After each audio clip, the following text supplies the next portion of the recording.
El tercer tema es conjuntivitis aguda, el cuarto es síndrome entérico y hepatitis viral. Ya hasta acá sería el examen teórico parcial, o sea, es 4 temas, ya, hasta síndrome entérico. Sí, síndrome entérico. Ya, luego,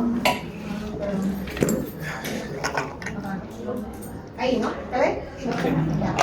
Ok, luego en la siguiente parte es cirrosis hepática y sus complicaciones, enfermedad diverticular y sus complicaciones, y los otros 2 temas de seminario que son diarrea, que incluye diarrea aguda y crónica, y parasitosis intestinal. Ya, los seminarios los desarrollan ustedes. Ya, el aula se va a dividir en 2 grupos, uno va a ser diarrea aguda y crónica y el otro va a ser parasitosis intestinal. Todos esos 4 temas ingresan en el examen final, ¿no? En el teórico final.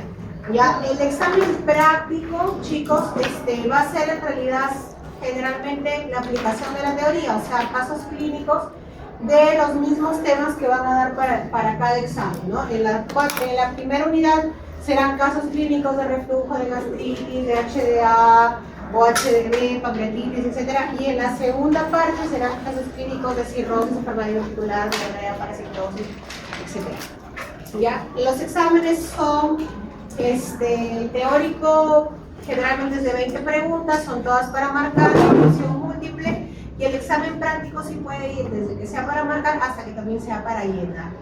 ¿Ya? En los exámenes, como yo les digo a sus compañeros, lo ideal es que ustedes no utilicen corrector, ni borrones, ni dobles respuestas, ¿no? Por lo tanto, tienen que traer su lápiz, su borrador, contestar bien. Yo siempre les aviso 10 minutos, 5 minutos, 3 minutos antes para que pasen sus respuestas. ¿Ya? Después no me estén diciendo, doctora, yo le puse esta respuesta, yo le borré con corrector. Ya, chicos, porque ustedes son un montón y cuando yo los quiero cuidar, al final, no sé en qué momento aprovechan, todos se terminan copiando el examen. Entonces, la forma para mí de que no se copien es que yo no les hago valer el corrector. Porque si ustedes ya están en el 5 minutos para entregar su examen, se supone que ustedes ya revisaron su examen, ya contestaron las preguntas, las respuestas que ustedes estaban seguros, totalmente seguros, y 3 minutos antes ya a la de Dios ponerse a ser, ya deben haber marcado, ¿no? Entonces, si ustedes cambian la respuesta en el último minuto, probablemente vieron el del costado, el otro les dijo no era esta la respuesta. Entonces, yo no hago valer borrones, ni doble respuesta, ni con corrector, que están advertidos desde la primera clase. ¿Ya? Entonces, traen su lápiz, su borrador, y una vez que tienen todo ya claro, pasan sus respuestas. Ya, chicos, básicamente el examen es de lo que desarrollamos en clase, de las exposiciones de clase y o algún artículo que les pueda pasar adicional. Ya, entonces ahorita está pasando una hojita para que pongan sus asistencias. Ya, y también necesitamos ver quién va a ser su delegado, o sea, con qué persona me voy a comunicarme, ¿no? Las clases no creo que haya ningún problema en desarrollarlas en la hora que estoy programada, salvo que se me programa alguna actividad a última hora que tengamos que cambiar, ¿no? Pero después los lunes a las 6 como está programado en su horario. Ya, a ver, ¿alguno de ustedes quiere ser delegado? ¿Tienen pensado a alguien? No se avienten. Ya, a ver, o de repente que fue delegado, no sé, en Ya, Cristian. ¿Quién? Cristian. ¿Dónde está Cristian? Ahí. Ah, ya, ¿por qué se me gusta? ¿O esa Cristian? Ya, Cristian. Cristian, ¿apellido? Díaz. Díaz, ya, su compañero, entonces Cristian Díaz va a ser el delegado. Ya, a la hora que pones la asistencia, ¿cuál es el costadito del delegado? Ya, para poder coordinar contigo, pasarte las diapos, coordinar también la fecha de los exámenes y todo eso. Bien, chicos. Bueno, como ustedes ya deben saber, en lo que es la nota tenemos el examen teórico, práctico y el producto acreditable, ¿no? En los índices de práctica que va a enviar la nota del producto acreditable, que puede ser una historia clínica, no sé, alguna exposición, de repente los mismos colegas les toman exámenes, hay alumnos que les toman exámenes, sus propios docentes les toman exámenes, ellos van a enviar esa nota y esas son las 3 notas que nosotros enviamos al coordinador. Bueno, 4 notas, ¿no? El teórico parcial final, el práctico parcial final y el producto acreditado. Ya, chicos, básicamente eso.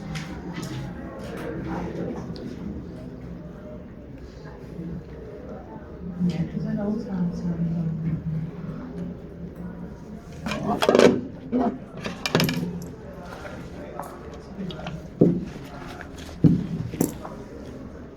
Ya, chicos, entonces esta semana vamos a hablar, como decía ahí, sobre la enfermedad ulceropéptica, ¿no? También vamos a hablar sobre la enfermedad de reflujo gastroesofágico y sobre la manifestación clínica de las enfermedades ulceropépticas, que es la dispepsia. Ya la dispepsia ya lo vamos a ver más adelante, pero la dispepsia es la manifestación clínica de este tipo de enfermedades, ¿no? Caracterizada por un disconfort, un dolor abdominal en epigastrio, ¿no? Que puede ser urente o tipo ardor, o incluso también tener una sensación de llenura o balonamiento postprandial, ¿no? O sea, posterior a la ingesta de nuestros alimentos. Cuando yo tengo un paciente que tiene este tipo de problema de salud, que es la dispepsia, debo pensar lo primero que puede estar teniendo una enfermedad ulceropéptica. ¿Ya? Y la enfermedad ulceropéptica es la presencia de las úlceras, ya sea en estómago o en duodeno, ya sea en estómago o en duodeno, que se produce por la acidez que puede haber en nuestro estómago, ¿no? Producto de la alteración de los mecanismos de defensa, o también a veces por el consumo de algunos medicamentos que son gastrolesivos, que ya lo vamos a ver más adelante, o también por la presencia de la bacteria Helicobacter pylori.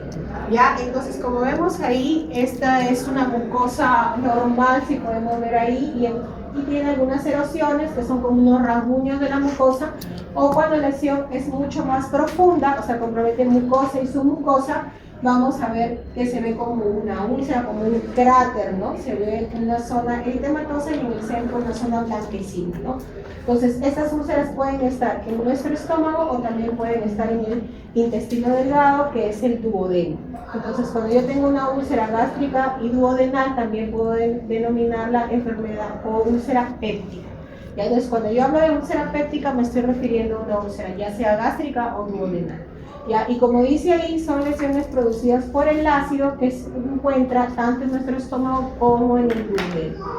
No puede abarcar mucosa, submucosa e incluso la muscular, ¿no? Recuerden que el estómago tiene varias capas, ¿no? Mucosa, submucosa, muscular, lisa longitudinal y serosa, ¿no? Entonces, las lesiones que son solo de la mucosa, ¿no? Se llamarán erosiones. Esa es la diferencia. Y acá se nota, ¿no? Son unas lesiones pequeñas, puntiformes, que solo abarcan la mucosa, mientras que las úlceras son lesiones más profundas que pueden llegar hasta la muscular propia. ¿Ya? Entonces, fisiopatológicamente vemos que la integridad de la mucosa gástrica, ya sea gástrica o duodenal, está en relación con la barrera de protección. Esta barrera de protección está dada por la secreción de moco y bicarbonato, el mantener un pH neutro y la renovación continua de las células epiteliales. Entonces, hay factores que ayudan a que esta barrera de protección se mantenga.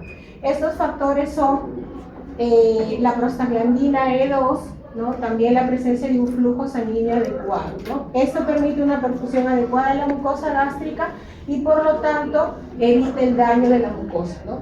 Hay algunos factores como el uso de los AINES, ¿no? Que ya ustedes deben saber que AINES son los antiinflamatorios no esteroideos, son medicamentos ya que se utilizan sobre todo para el manejo del dolor, ¿verdad? Dolor osteomuscular, ¿no? Por ejemplo, diclofenaco, ketoprofeno, ketorolaco, ¿no? Naproxeno, que es lo más habitual que se utiliza. Ya estos, como dice acá, son los responsables de más del 90% de todas las úlceras que se puedan formar, y de todos los pacientes que usan AINES, el 25% de estos pueden desarrollar enfermedad ulceropéptica. Recordando también que la mayoría de pacientes que usan AINES son pacientes adultos mayores, ¿no? Los adultos mayores son pacientes que generalmente cursan con artritis, artrosis, ¿no? Problemas de ese tipo. Entonces ellos consumen AINES de forma habitual. ¿Qué hora es? 6:13. Sí, sí.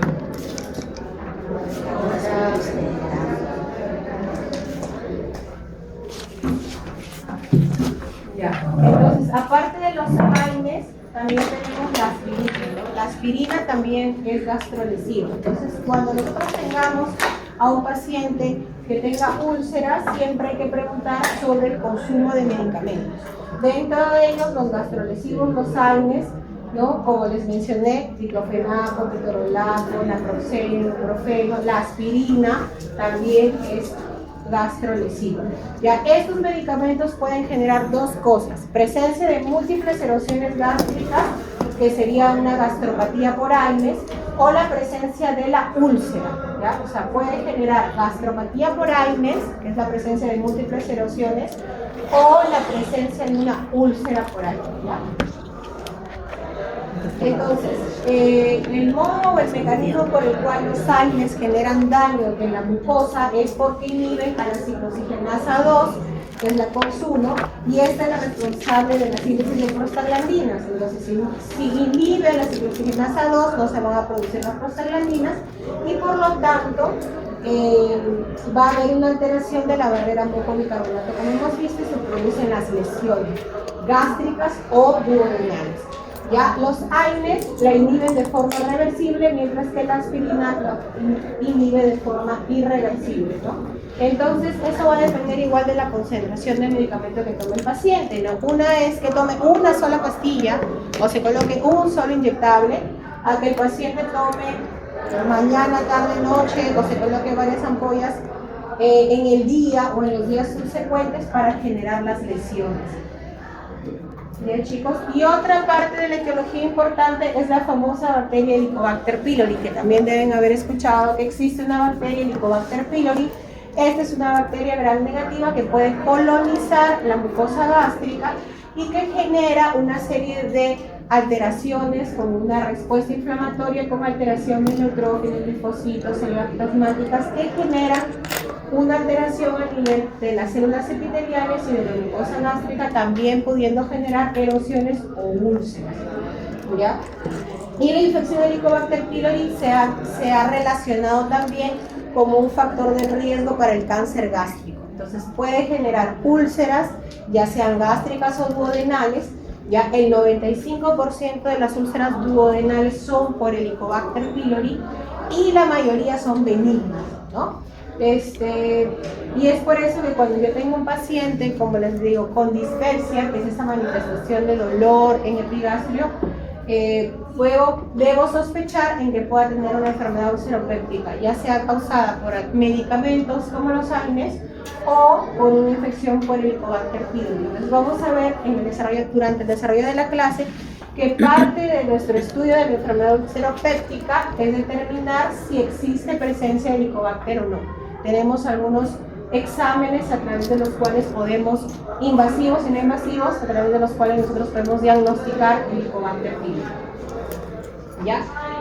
Los síntomas del paciente, o sea, los síntomas de la enfermedad ulceropéptica van a depender de la localización de la úlcera y de la edad del paciente, ¿no? Entonces vemos acá, esa es una mucosa normal y esa es una mucosa en la cual vemos una zona circunscrita, ¿no? Eritematosa, de bordes elevados, y tiene en el centro una depresión, que ustedes lo pueden ver ahí, una depresión, que generalmente es una fibrina, que es la base de la úlcera, ¿no? En este caso, medio blanquecina, tiene características de ser una úlcera benigna, ¿no? Los cánceres gástricos también se pueden manifestar como úlceras, pero endoscópicamente tienen otras alteraciones, ¿no? Los bordes más congestivos, más irregulares, ¿no? La depresión es mucho más profunda y la fibrina generalmente es sucia, es negruzca, amarillenta, no es blanquita como vemos acá, ¿ya? Entonces, los síntomas de las úlceras gástricas constan en un dolor,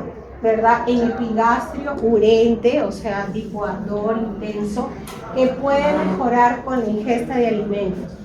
¿Ya? Las úlceras, si se localizan en el conducto pilórico, o sea, en el píloro, para esto hay que recordar que el estómago tiene partes, ¿ya, chicos? Tiene fondo, cuerpo, antro, píloro, y luego viene el duodeno, primera porción del duodeno. Entonces el píloro es ese esfínter que permite el paso, ¿no?, de los alimentos del estómago hacia el duodeno. Cuando tenemos una úlcera en ese conducto pilórico, canal pilórico o en el píloro, como toda lesión, cuando hay una úlcera, para cicatrizar, ¿qué va a suceder? Se va a retraer para que pueda cerrar la lesión.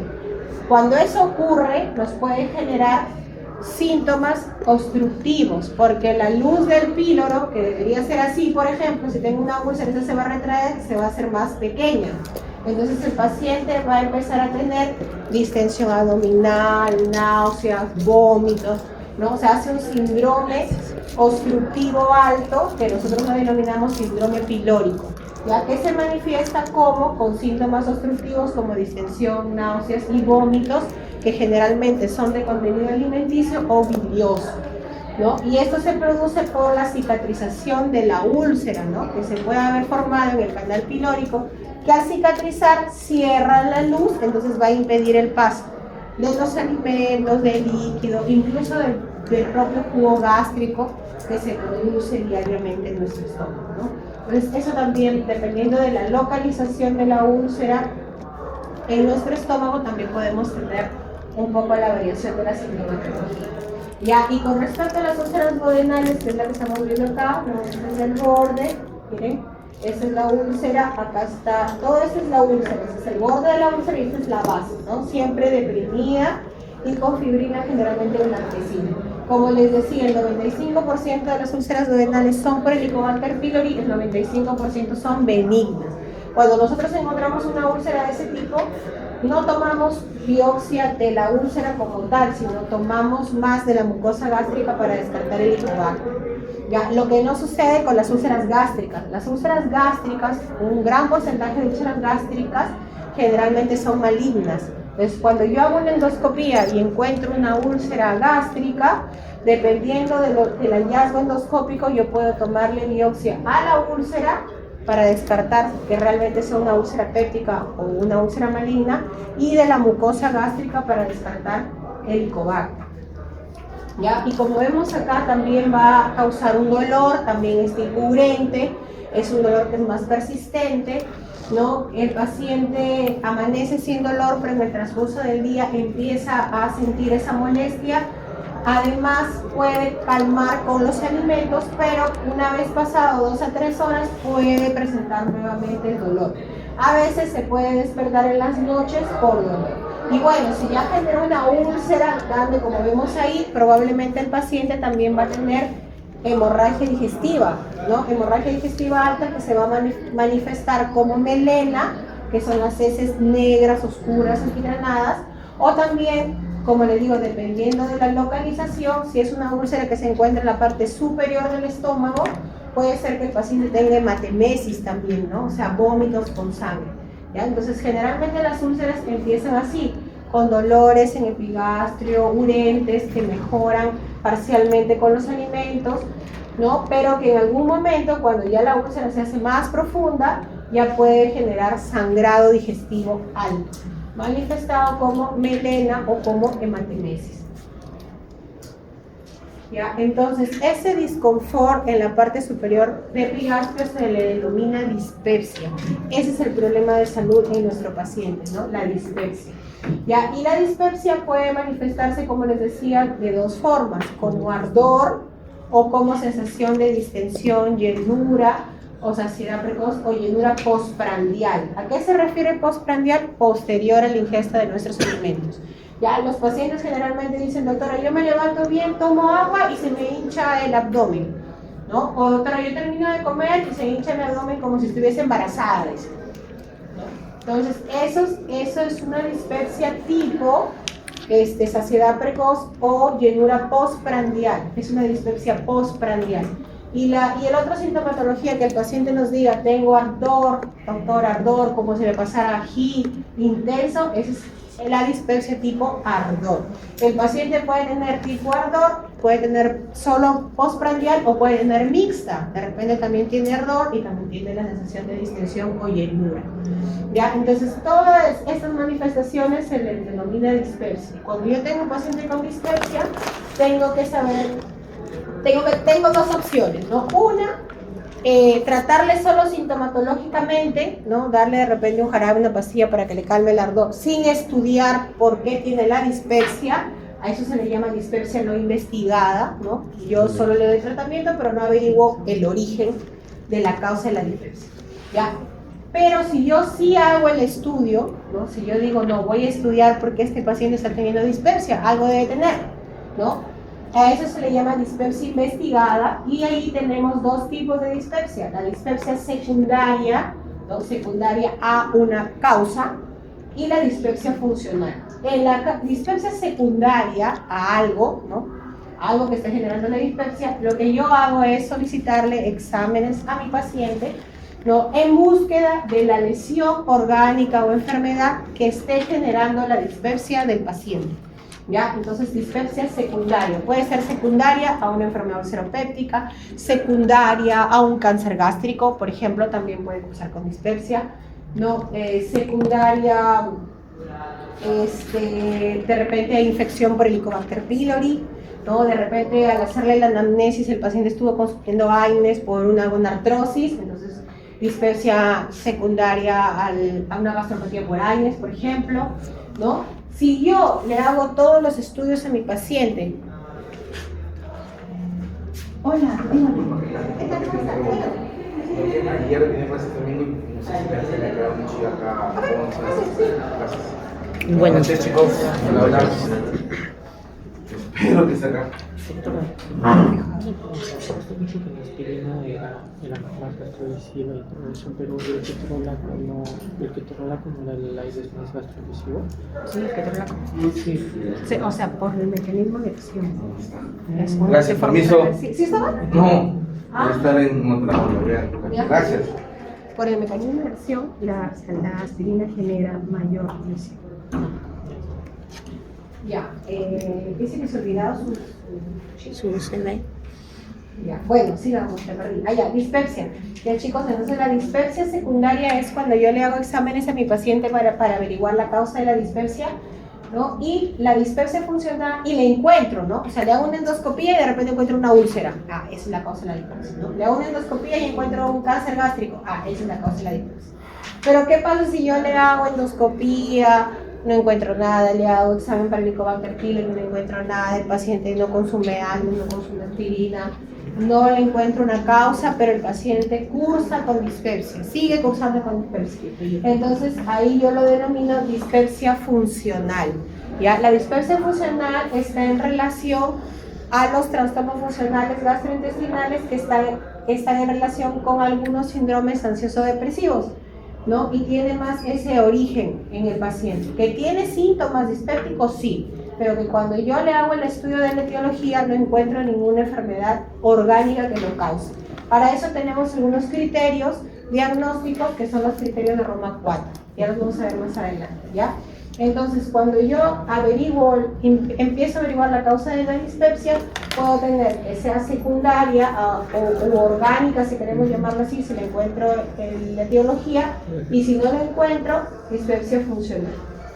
¿Ya? La prevalencia de la dispepsia en realidad es que afecta aproximadamente al 20% de la población. No todos los pacientes que cursan con dispepsia van al médico, ¿no? Generalmente uno toma algo en casa y si le mejora el síntoma, no sigue haciendo el estudio, ¿no? Salvo que el síntoma sea recurrente, ahí sí el paciente probablemente vaya a la atención médica, ¿no?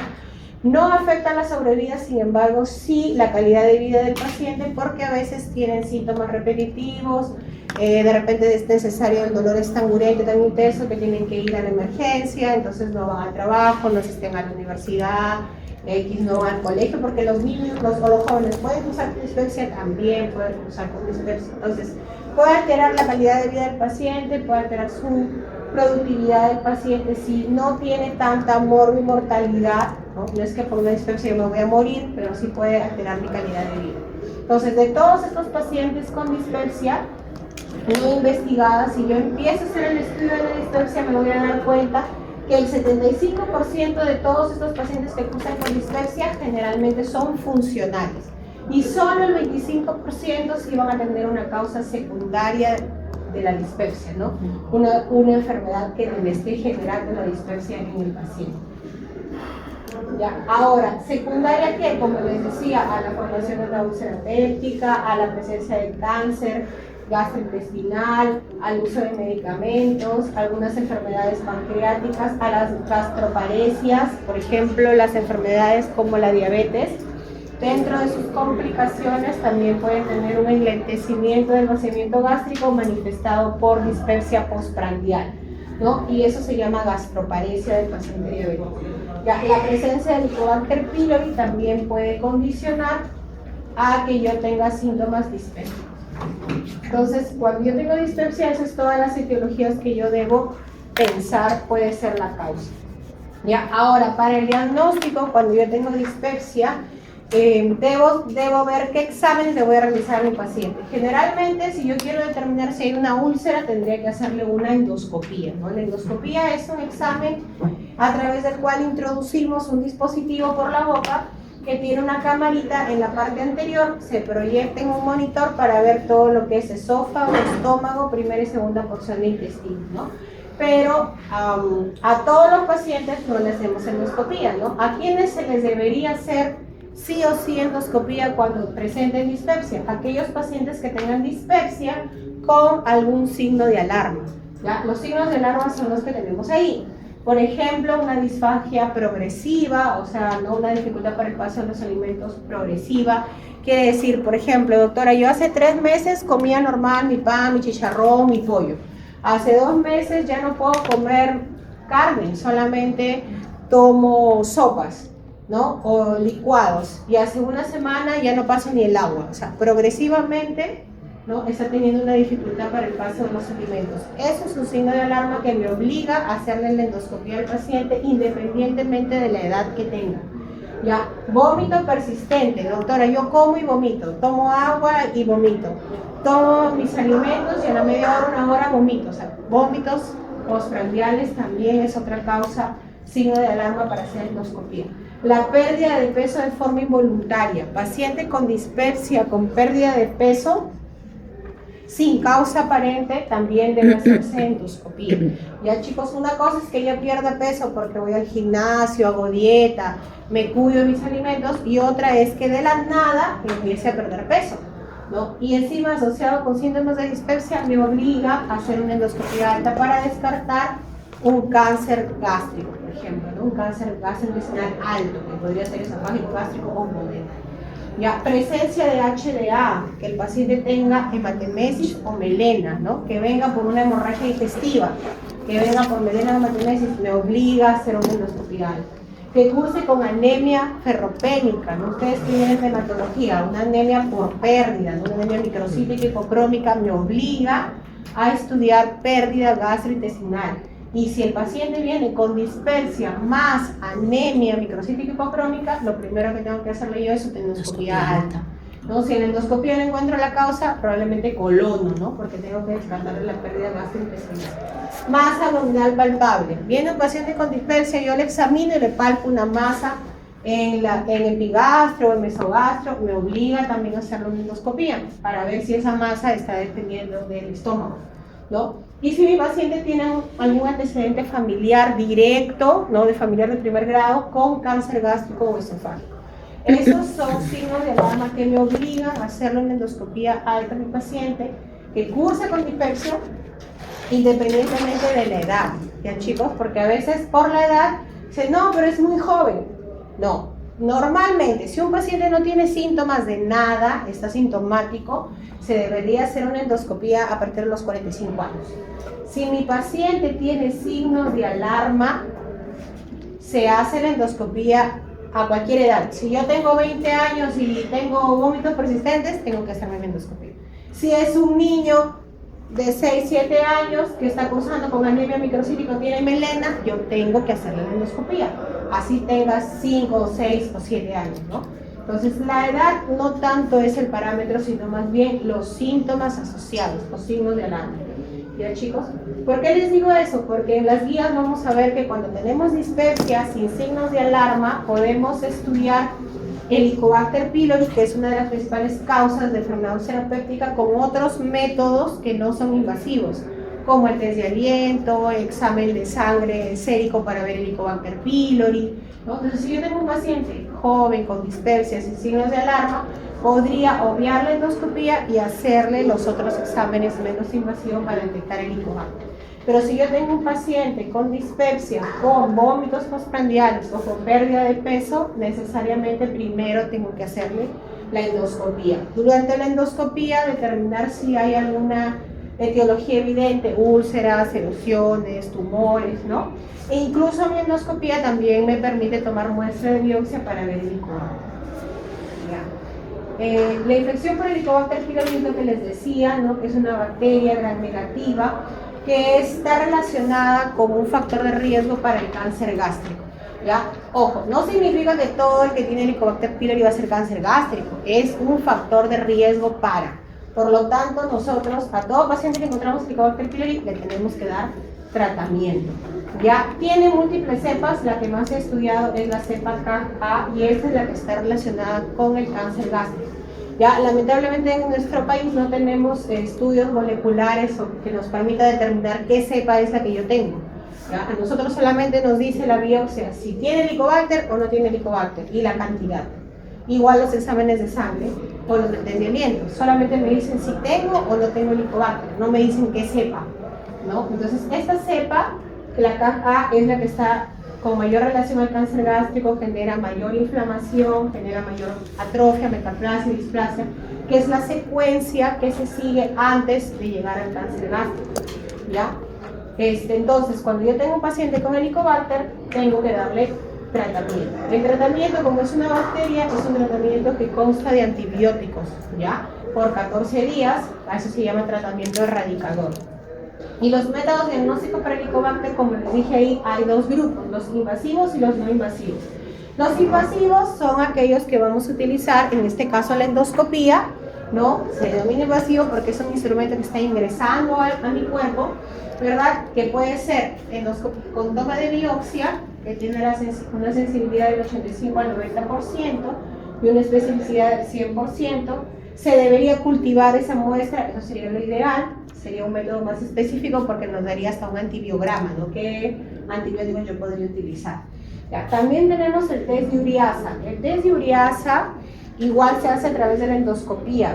¿Ya? En la endoscopía alta con biopsia, como dice ahí, chicos, ustedes van a ver, porque ya van ingresando a sus prácticas, probablemente alguno ingrese a ver una endoscopía.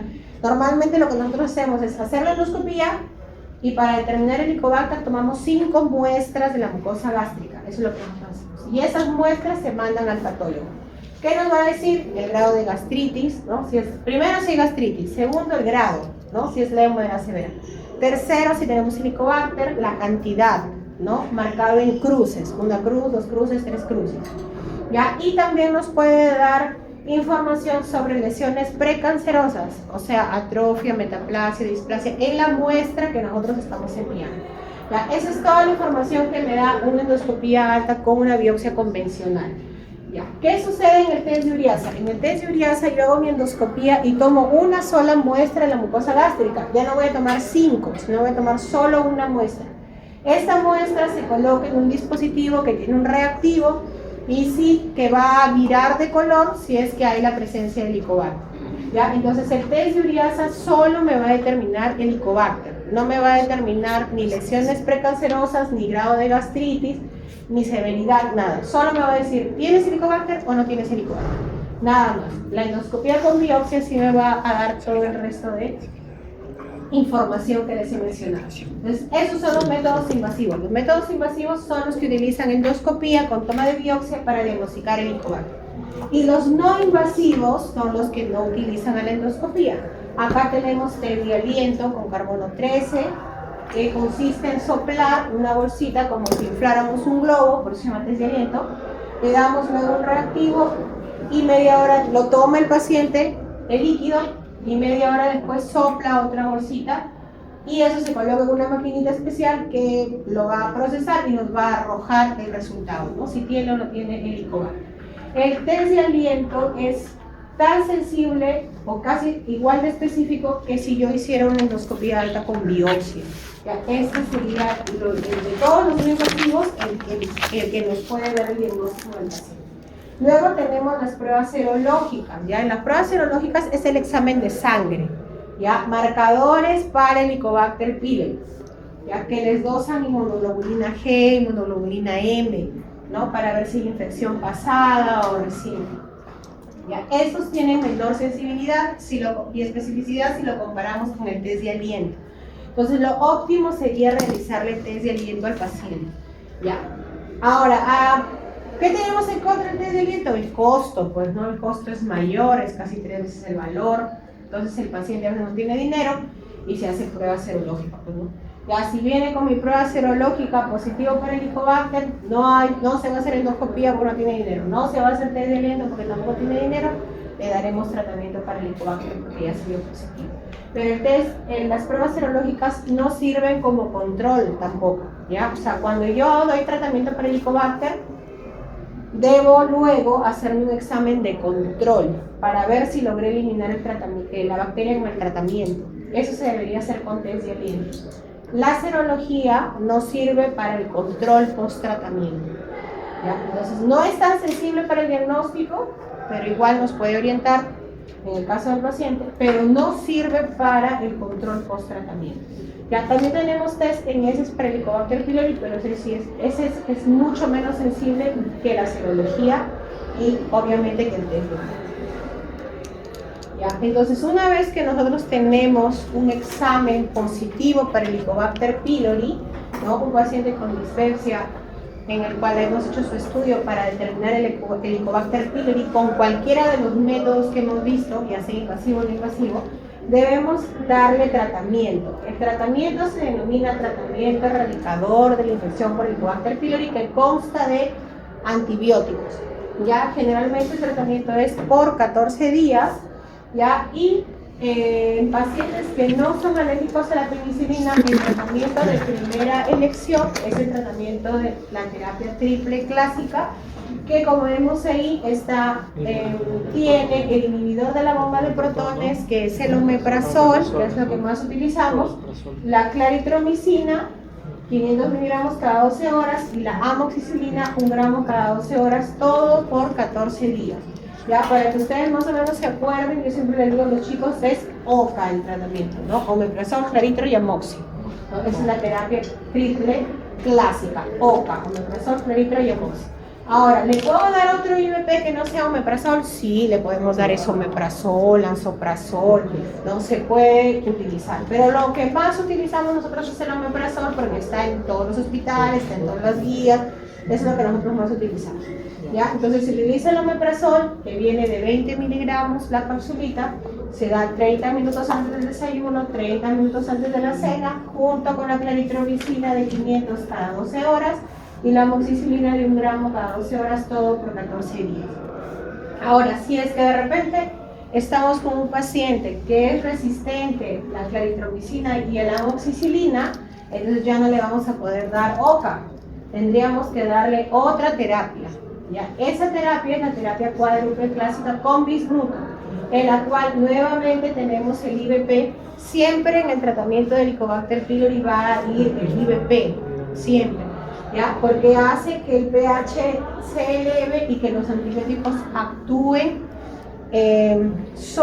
mejor sobre el Helicobacter. Entonces ahora los estudios están yendo más bien incluso hasta a duplicar la dosis del IVP más que a cambiar el antibiótico. ¿Ya? Entonces se utiliza el omeprazol, el bismutol, podemos utilizar tetraciclina con metronidazol, igual todo por 14 días. ¿Ya? Ahora, ¿qué pasa si al final yo le di mi tratamiento a mi paciente para el Helicobacter pylori, le hago el examen del test de aliento control post tratamiento y me sigue apareciendo que tiene Helicobacter pylori? Si eso sucede, debo utilizar otro esquema de tratamiento, como dice ahí, de segunda línea, o también llamada terapia de rescate. ¿Ya? Y ese tratamiento de segunda línea o terapia de rescate es el tratamiento triple con levofloxacino. Y acá ya no se va a llamar OCA, sino se va a llamar OLA. ¿Ya? Omeprazol, levofloxacino y amoxicilina. Igual, todo por 14 días. ¿Ya, chicos? Y bueno, si le di el segundo esquema y mi paciente sigue saliendo positivo para el Helicobacter pylori, podríamos intentar algún tercer esquema de tratamiento o en su defecto tratamos sintomatológicamente al paciente y le vamos haciendo sus controles dependiendo de los hallazgos que hayan salido, si es que fue el diagnóstico de Helicobacter con endoscopía, dependiendo de los hallazgos de la endoscopía. Ya, como les digo, lo ideal sería, así como cuando yo tengo una infección urinaria, ¿no? Tengo mi infección urinaria, me hacen mi urocultivo y sale toda mi relación de antibióticos sensibles o resistentes, ¿no? Eso sería lo ideal. Pero en nuestro medio no existe cultivo para Helicobacter pylori, entonces no podemos saber a qué medicamento es resistente o no. Nosotros damos tratamiento empírico para la mayoría, para aquellos que responden en la mayoría de los pacientes, ¿no? Que es lo que normalmente uno da, ¿no? Si yo sé que la ITU es por E. coli, yo le doy tratamiento para E. coli. Asumo que todo mi paciente que llega tiene E. coli, pero puede ser que ese no tenga E. coli, si no tenga otra bacteria, o sea, E. coli resistente, entonces tengo que cambiar. Igual es con Helicobacter, ¿no? Yo asumo que el 90% de mis pacientes van a responder a terapia clásica, pero puede ser que sea el 10% que no responde, entonces tengo que intentar otros esquemas de tratamiento, ¿ya? Ir tratando, ir moviendo los antibióticos hasta lograr negativizar.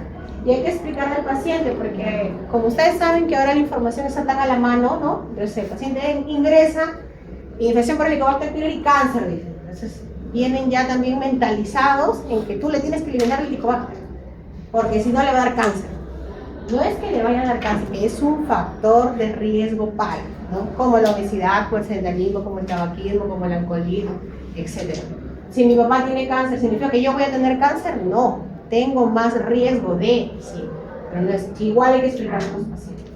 Ahora, ¿qué sucede si el paciente es alérgico a la penicilina? Si el paciente es alérgico a la penicilina, no le puedo dar amoxicilina, entonces tengo que cambiar mi esquema de tratamiento.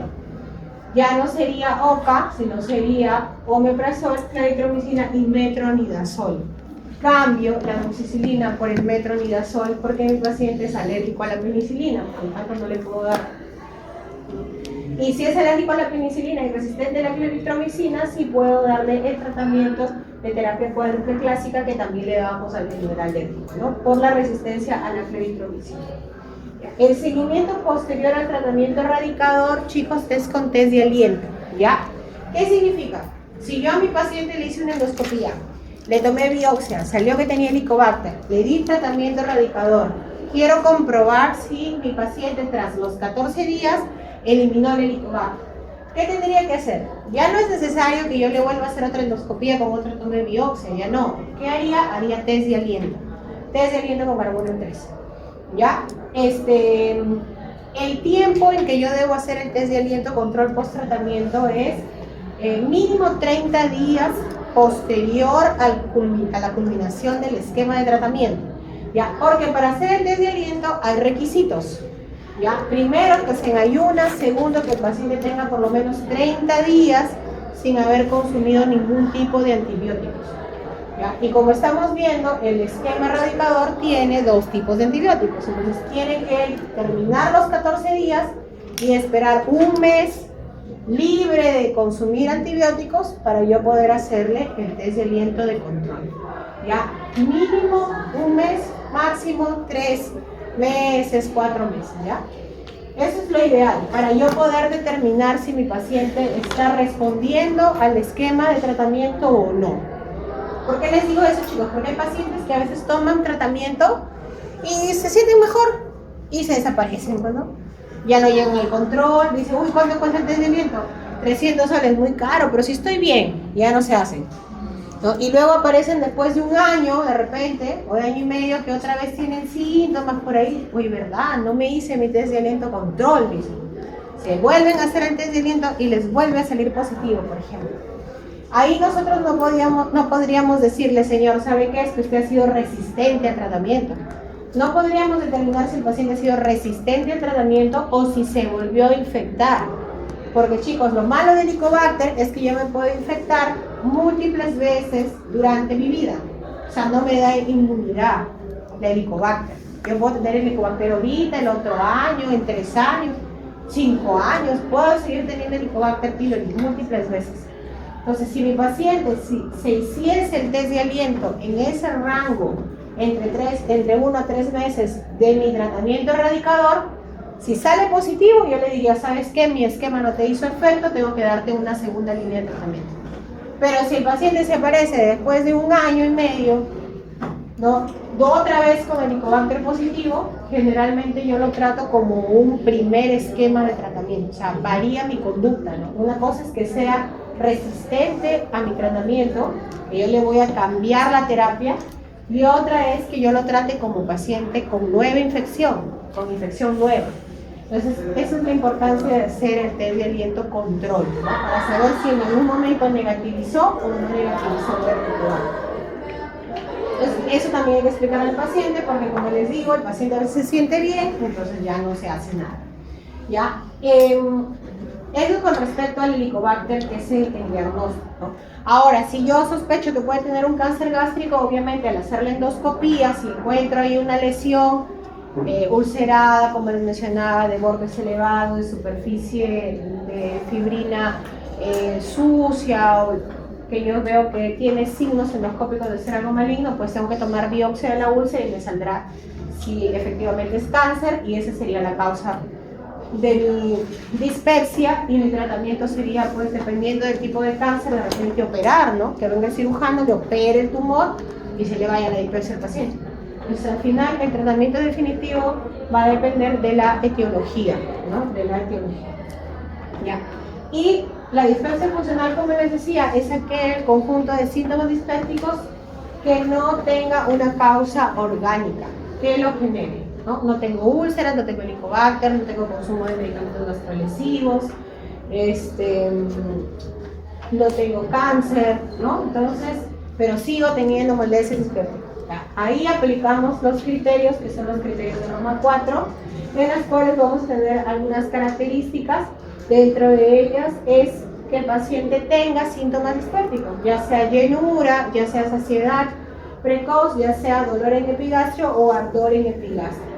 Otro de los criterios para que yo diga que es funcional es que no hay evidencia de enfermedad estructural, o sea, de organicidad, ¿no? Dice ahí, incluyendo alteraciones en la endoscopía digestiva alta que puede explicar los síntomas, ¿no? Lo que les decía, una endoscopía alta normal, sin úlceras, sin erosiones, sin cáncer, sin Helicobacter, ¿ya? Entonces, si mi paciente tiene síntomas dispépticos sin evidencia de enfermedad estructural, yo puedo catalogarlo como una dispepsia funcional, ¿ya? Estos criterios, o sea, estos síntomas, el paciente los debe de tener debe de tener 6 meses previos al diagnóstico síntomas, pero los 3 últimos meses debe tener los síntomas mucho más marcados, ¿ya? Para que yo pueda catalogarlo como una dispepsia funcional.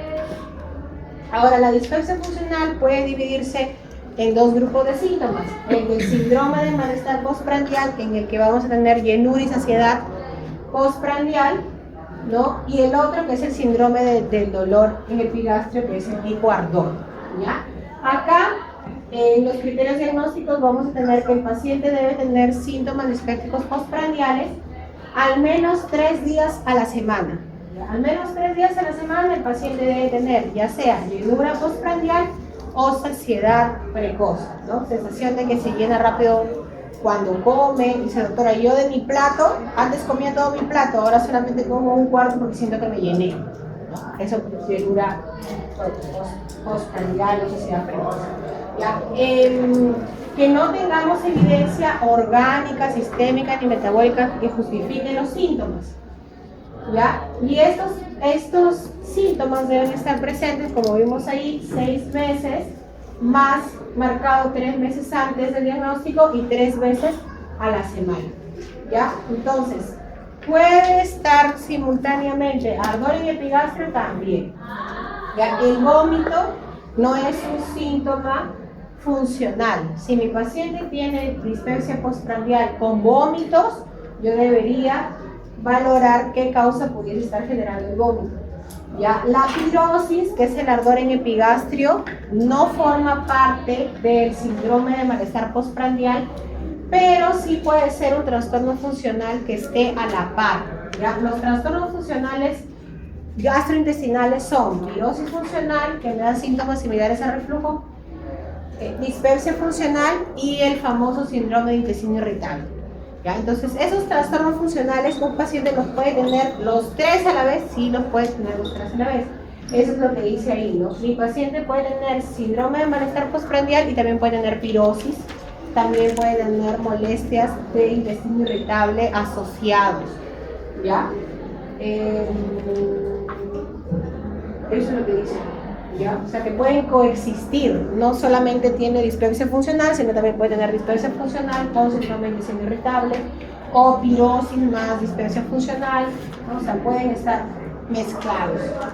Ya, en el síndrome del dolor en epigastrio, lo que lo va a diferenciar del postprandial es la presencia de los síntomas.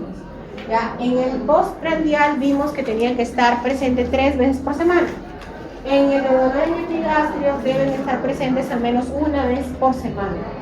¿Ya? En el cual el paciente, nuevamente, lo que se repite en todo es de que no deba tener ninguna enfermedad orgánica, ni metabólica, ni sistémica que justifique los síntomas, ¿no? Para esto yo tengo que haberle hecho ya una endoscopía, ¿no? Para descartar organicidad, ¿ya? Y el dolor en epigastrio del síndrome de dispepsia funcional es un dolor tipo ardor, ¿ya? Y hay que diferenciarlo del dolor biliar.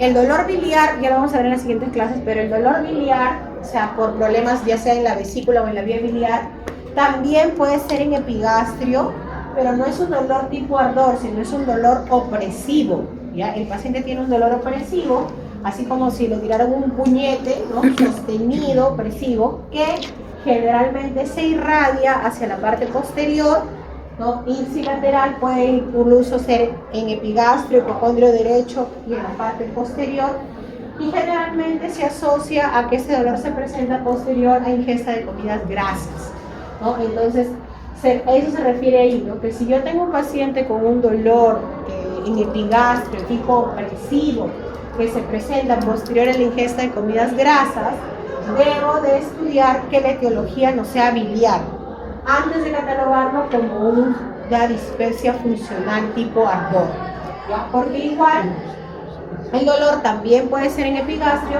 pero aquí el dolor es tipo ardor, tipo urente, ¿no? Tipo quemazón, ese es el dolor en la dispepsia. En las enfermedades ulceropépticas ese es el tipo de dolor. En cambio, en las biliares es un dolor opresivo, ¿ya? Hay que diferenciar eso. Ya, la pirosis, como dice ahí, que es ese ardor retroesternal, no es un síntoma dispéptico, pero puede acompañar. Como les decía, puedo tener dispepsia funcional con pirosis funcional asociada. Ya, entonces, cuando yo tengo un paciente con dispepsia, ¿no? Ya sea postprandial o tipo ardor, debo en mi examen físico, en mi historia clínica, preguntarle sobre ingesta previa de medicamentos, como ustedes ya han visto, cuáles son los gastrodesivos. Debo preguntarle si tiene algunas enfermedades crónicas, como por ejemplo la diabetes, que me puede dar gastropatía diabética, ¿cierto? Enfermedades tiroideas, también a veces me pueden dar cierta alteración en el vaciamiento gástrico, ¿no? Hay que preguntarle sobre eso al paciente, ¿ya? Y en el examen físico también, ¿no? Para examinar si es que hubiese palidez o signos de anemia, por ejemplo, que ya sería un signo de alarma, para ver si es que le palpo alguna masa de repente en mi examen de abdomen, que también sería un signo de alarma, ¿no? Si yo tengo signos de alarma, si hay signos de alarma, debo hacer una endoscopía alta, que es lo que el cuadrito que les presenté al inicio, ¿no? Todas esas síntomas o signos asociados a la dispepsia me obligan a hacer una endoscopía digestiva alta. Si en la endoscopía digestiva alta encuentro que hay alguna anormalidad, ¿no? Como les decía, si encuentro un cáncer gástrico, esa es la causa de la dispepsia y mi tratamiento definitivo será de repente operar ese cáncer gástrico, de repente que el paciente reciba quimioterapia, ¿no? Ese sería el tratamiento definitivo. Si encuentro el Helicobacter pylori, tendré que darle tratamiento erradicador para el Helicobacter pylori. Si encuentro una úlcera péptica, debo darle tratamiento para la úlcera péptica. Si es que no encuentro nada, ¿no? Si es que no encuentro nada estructural en la endoscopía ni el Helicobacter pylori, la catalogo como una dispepsia funcional, ¿no? Y mi dispepsia funcional, como vimos, puede ser tipo postprandial, tipo ardor O incluso el paciente puede tener los dos, de repente tiene ardor con llenura también. Y el tratamiento va a ir dirigido a eso, ¿no? Si mi paciente tiene tipo ardor, el tratamiento principal son los IBPs, que son los inhibidores de la bomba de fotones, el máximo ejemplo es el omeprazol. Y si tiene de distensión postprandial, nuestro tratamiento generalmente son procinéticos. Y si tiene los dos síntomas, le daré IBP más procinético.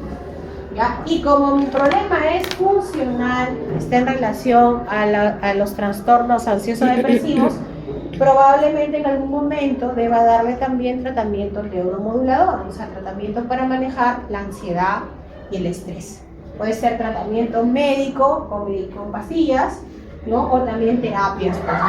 Y generalmente nosotros cuando tenemos estas especies funcionales las tratamos junto con el psiquiatra, ¿ya? Porque el psiquiatra es el médico que está encargado de manejar los síndromes ansioso-depresivos, ¿no? Ellos saben qué medicamentos darle, la dosis y todo ese tema. Entonces, eso también hay que explicarle al paciente, ¿ya? Entonces, como dice ahí, cuando yo tengo una dispepsia, los IBP se consideran los tratamientos de primera línea, ¿ya? Los antagonistas de receptores histamina H2, que es la ranitidina, que ahora por último ya la sacaron ya del mercado porque le habían encontrado algunos excipientes, ¿no? Que eran cancerígenos, ya le dije, lo sacó, no hay ranitidina ya. Pero antes se utilizaba ranitidina, antes en lugar de la omeprazol usábamos ranitidina. Entonces el IBP sigue siendo de elección, el tratamiento se da por lo menos 8 semanas, y lo que dice ahí es que como la dispepsia funcional es recurrente, o sea, el paciente cursa con síntomas dispépticos de forma episódica, yo le puedo dar tratamiento de IBP a demanda, ¿no? A demanda de la sintomatología del paciente, ¿ya? ¿Puedo utilizar procinéticos? Sí, sobre todo cuando les digo cuando la dispepsia es postprandial, ¿ya? La metoclopramida es el más común que nosotros tenemos en los hospitales, ¿ya? La metoclopramida es un muy buen procinético, pero tiene efectos adversos. Los efectos adversos son los síndromes piramidales. Ya pueden dar así tipo parkinsonismo, ya, o también pueden dar como sensación de agitación psicomotriz, ansiedad, angustia. Entonces hay que tener cuidado, sobre todo si lo damos en ancianitos, ¿ya? O bajarle la dosis o utilizar otros procinéticos, ¿ya? Tenemos domperidona, levosulpiride, ¿no? Que también lo podemos dar, que mejora el vaciamiento gástrico sin tener esos efectos adversos.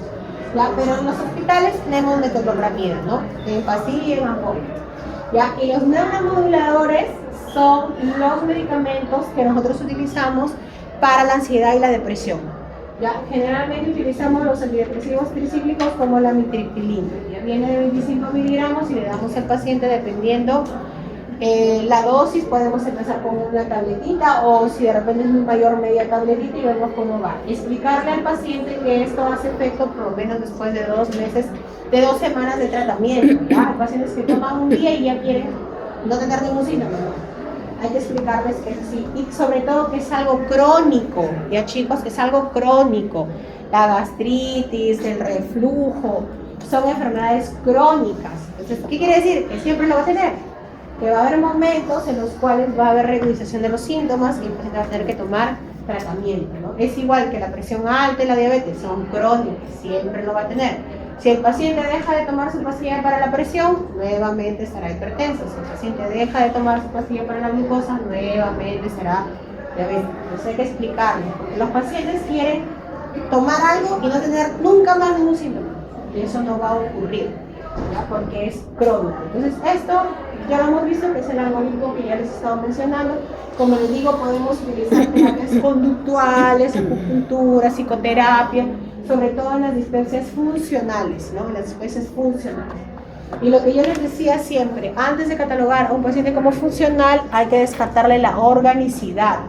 Ya, hay que descartarle siempre la organicidad. Porque vamos a estar tratando de repente, tiene un cáncer gástrico, le vamos a decir que es por estrés o por ansiedad. No, siempre hay que descartar la organicidad. ¿Ya? Eso es con respecto a la dispepsia y la enfermedad úlcero-péptica, que es una de las causas más frecuentes de dispepsia que puede tener un paciente, ¿no? Benignas, ¿no? No ulcerosis. Y la maligna es el cáncer gástrico. Ya, chicos, la enfermedad por reflujo gastroesofágico, también conocido como ERTE, ya acá nuestro síntoma principal no va a ser la dispepsia. Nuestro paciente lo que va a tener es pirosis. Ya, pirosis. La pirosis es esa sensación de ardor o quemazón retroesternal. Ese es su síntoma principal.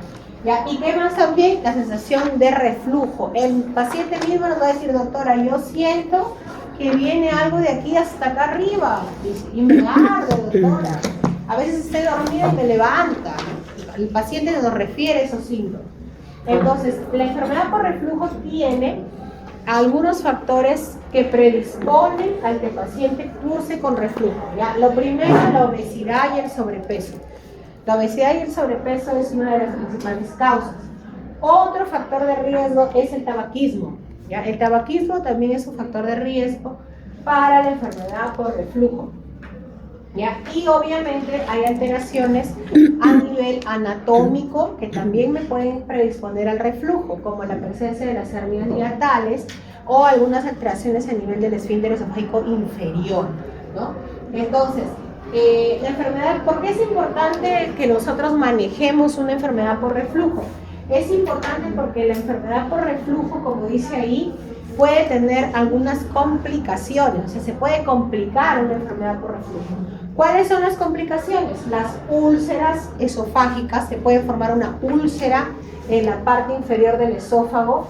¿Por qué? Porque el esófago es un órgano que no está acostumbrado, por decirlo así, para recibir el ácido, sino cuando uno come, pasa nuestro bolo alimenticio, llega al esófago inferior, se abre el esfínter, pasa el estómago y se cierra, ¿verdad? No tiene por qué haber secreción ácida ni biliosa en el esófago. En la enfermedad por reflujo, esta secreción ácida y biliosa regresa hacia la parte superior e inflama esa parte del esófago y puede generar erosiones o úlceras. Y si presenta úlceras, nuestro paciente va a tener hemorragia digestiva alta. Nuestro paciente puede tener hematemesis, ¿no? Que es lo más frecuente, o incluso, bueno, melenas. Lo más frecuente es que sea hematemesis. ¿Ya? ¿Qué más puede ocasionar? Estenosis. Esa úlcera, para que cicatrice, como yo les decía, se retrae y puede cerrar la luz del esófago. Si mi luz del esófago era así, después de la úlcera será así. Entonces el paciente no va a poder comer adecuadamente, va a empezar a tener disfagia progresiva, ¿no? Primero, en un esófago así grandote, comerá chicharrón, arroz, papa, ¿no? Pero a medida que se va cerrando, ya no va a poder comer, ya no va a poder pasar cosas sólidas, probablemente será solo sopas, caldos, y por último, ni lo sólido, ya se hace más chiquitito, ni lo sólido, agua nomás. Entonces, el paciente, ¿qué me va a decir? Que tiene disfagia, ¿no? Progresiva, estenosis péptica, ¿no? Por el ácido. Esa es una estenosis por el ácido. ¿Ya? ¿Cuál es una alteración? El esófago de Barrett. El esófago de Barrett, chicos, es una alteración en realidad histológica, es un cambio del tejido normal del esófago y es una lesión precancerosa. ¿Ya? La enfermedad por reflujo puede generarnos cáncer de esófago, ¿ya? Tipo adenocarcinoma de esófago, ¿ya? El cáncer de esófago puede ser carcinoma epidermoide, que generalmente es de la parte media y superior, y de la parte del esófago inferior es el adenocarcinoma de esófago y está en relación a la enfermedad por reflujo. Entonces, por eso es importante que nosotros detectemos y tratemos enfermedad por reflujo, para evitar la formación de úlceras, evitar la formación de estenosis, evitar que se generen lesiones precancerosas como el esófago de Barrett e incluso evitar que el paciente tenga en algún momento adenocarcinoma de esófago, ¿ya? Entonces, con respecto a la etiología, siempre se va a producir por una alteración de los factores que protegen al esófago, como son la barrera antirreflujo, la eliminación ácida tanto del esófago, y los factores agresivos que refluyen desde el estómago, acidez, o sea, el volumen gástrico, incluso el contenido duodenal, lo que yo les decía, la bilis. ¿ya? Hay pacientes que tienen reflujo biliar, ¿ya? Y su manifestación en ellos es el amargor de boca. Eso es clásico, doctora, yo siento que me amargo la boca. Seguro estoy mal del hígado, dice. ¿Por qué? Porque eso se transmite generacionalmente y las pacientes creen que porque tienen amargor de boca está mal de hígado. No es eso, lo que pasa es que está regresándose bilis. Y la bilis, chicos, es amarga. Entonces el paciente siente amargor. Lo que está teniendo probablemente es una enfermedad por reflujo, ¿no? Pero más que en lugar de que regrese el ácido, está regresándose la bilis. ¿Ya? Entonces eso también. Y la bilis también me puede generar úlceras, erosiones, inflamación crónica, cambio en el tejido esofágico, también me puede generar. Entonces, esos síntomas son los que generalmente los pacientes presentan, ¿no? La pirosis y la sensación de reflujo y la sensación de amargor de boca es la característica más frecuente.